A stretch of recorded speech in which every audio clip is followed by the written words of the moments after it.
Case की main अपीलें भी और ज़मानत की एप्लीकेशंस भी लगी थी और सस्पेंड करने की जो कन्विक्शन और सेंटेंस को सस्पेंड करने की दरखास्तें थी वो भी लगी थी।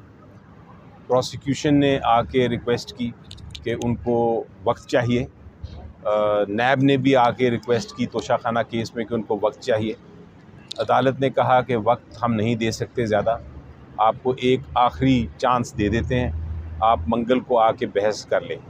दूसरा, अदालत ने ये कहा कि जहाँ तक ताल्लुक़ है सस्पेंशन और कन्विक्शन जो सेंटेंस की है उसके ख़िलाफ़ दरख्वास्त के बजाय हम मेन केस जो है अपीलें वही सुनना चाहेंगे।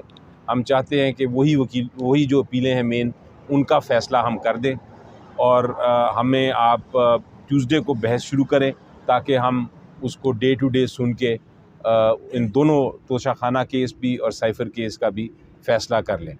तो उनको बताया अदालत को कि जनाब तोशाखाना केस में तो क्रॉस एग्ज़ामिनेशन करने की, जिरा करने की भी इजाज़त नहीं मिली और जो साइफ़र केस था उसमें तो वकला को एक कमरे में बंद कर दिया गया और उनको भी किसी किस्म की जिरा करने की या बहस करने की इजाज़त नहीं दी।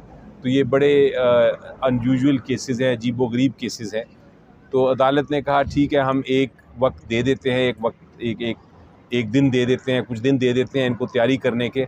हम वो चीज़ नहीं करना चाहते जो ट्रायल कोर्ट ने आपके साथ की, तो इसलिए एक चांस देने में कोई हर्ज नहीं है।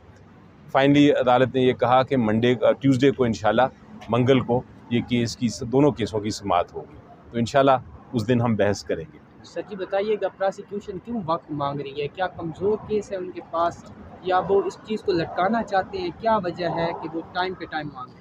जी देखें, अभी यकीनी तौर पे जितनी उनको जल्दी नीचे ट्रायल में थी उतनी ही देर वो इधर अपील में करना चाहते हैं, लेकिन अदालत ने उनकी बात नहीं मानी और अदालत ने बल्कि बड़ा फर्मली, बड़ा क्लियरली, वाज़े तौर पे ये कहा है कि मंगल को बहस आप तैयार करके आएँ। अगर आपका प्रोसिक्यूशन टीम तैयार नहीं होगी हम फिर भी इस केस की समाअत सुनेंगे।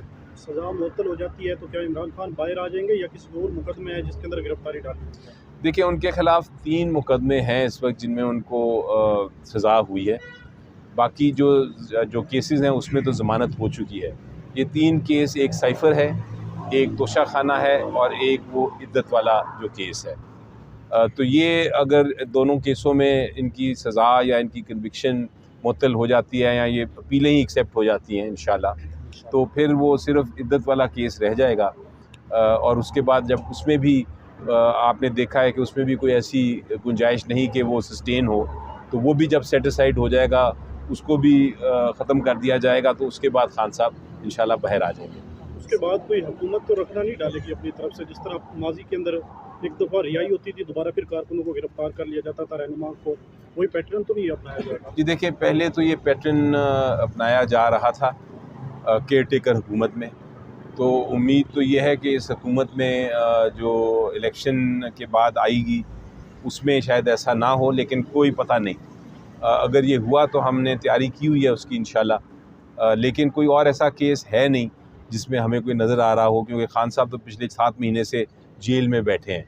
तो जेल में तो आप कोई नया जुर्म नहीं कर सकते जिसके ऊपर वो FIR करेंगे। सर, आपकी इमरान खान साहब से मुलाकात होती रहती है, तो उन्होंने ये नहीं कहा कि जब मैं बाहर आऊँगा कोई एहतजाज धरने का, उन्होंने कोई आपको कहा है, आइडिया दिया है आपको? नहीं, अब तो देखें इंशाल्लाह जब बाहर आएंगे तो वो मेरा ख़्याल है जो हमारी 3 प्रॉन्ग स्ट्रेटजी है, 3 साइड पे स्ट्रेटजी है वही अपनाएंगे। एक तो है पार्लियामेंट में वो हम भरपूर जो हिस्सा है अपना डालेंगे, चाहे हुकूमत बनाने में चाहे अपोजिशन में। इसी तरह हमने ये भी फ़ैसला किया है कि जो कानूनी रास्ते हैं वो भी हम अपनाएंगे और तीसरी तरफ जो इशू है स्ट्रीट प्रोटेस्ट्स का, सड़कों पे जो प्रोटेस्ट करने का हक़ है वो भी इस्तेमाल करेंगे। तो खान साहब ने यही स्ट्रेटजी बनाई है और यही स्ट्रेटजी अपनाएंगे। अगर तब्दील करने की ज़रूरत पड़ी ये स्ट्रेटजी को तो बाहर आके वो तब्दील कर सकते हैं। सर बताइएगा, आज जो कौमी असम्बली का इजलास बुलवाया गया है, कहा जा रहा है कि ये इन पे आर्टिकल 6 लग सकता है, इसमें किस हद तक सदाकत है? जी देखें, मेरे लिहाज से ये इजलास जो है ये एक नामुकम्मल नेशनल असम्बली का इजलास है, क्योंकि जो रिज़र्व सीट्स हैं औरतों की और माइनॉरिटीज़ की, बहुत सारी बेतहाशा रिज़र्व सीट्स, उनका फ़ैसला भी इलेक्शन कमीशन ऑफ पाकिस्तान ने किया नहीं। तो एक इजलास बुलाना जो नामुकम्मल है और वो भी एक पार्लियामेंट्री मिनिस्ट्री की तरफ से, वो तो बिल्कुल गलत है। अब प्रेसिडेंट साहब ने इजाज़त दे दी है, प्रेसिडेंट साहब ने इजाज़त दी है, उस लिहाज से उनका जो ख़त है उसमें भी ये लिखा है कि मैं आपको इजाज़त दे रहा हूँ, लेकिन उसका जो कंडीशन है, उसका जो एक शर्त है वो ये है कि पूरी की पूरी जो नेशनल असम्बली है वो मौजूद हो। तो वो शर्त पूरे किए बगैर ये सेशन को बुला लिया गया है, तो मेरी नज़र में ये सेशन भी गलत है। सच ही